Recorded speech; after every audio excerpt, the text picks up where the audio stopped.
بسم اللہ الرحمن الرحیم۔ السلام علیکم ورحمۃ اللہ وبرکاتہ۔ ہم آپ کو حافظ اسلامک ٹی وی میں خوش آمدید کہتے ہیں۔ غم اور دکھ سے پناہ کی دعا۔ نبی کریم صلی اللہ علیہ وآلہ وسلم باکثریت یہ دعا پڑھا کرتے تھے: اللہم انی اعوذ بک من الحم والحزن والعجز والکسل والبخل والجبن وضلع الدین وغلبۃ الرجال۔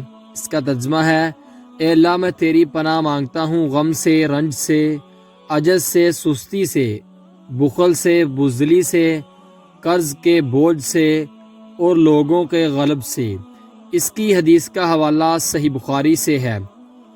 نبی کریم صلی اللہ علیہ وآلہ وسلم نے فرمایا: آباد رہے وہ شخص جس نے میری حدیث سنی اور آگے پہنچائی۔ آپ اپنے عزیزوں کو یہ ویڈیو لازمی شیئر کریں تاکہ وہ بھی ثواب حاصل کر سکیں۔ ملتے ہیں آپ سے اگلی ویڈیو میں، تب تک کے لیے اللہ حافظ۔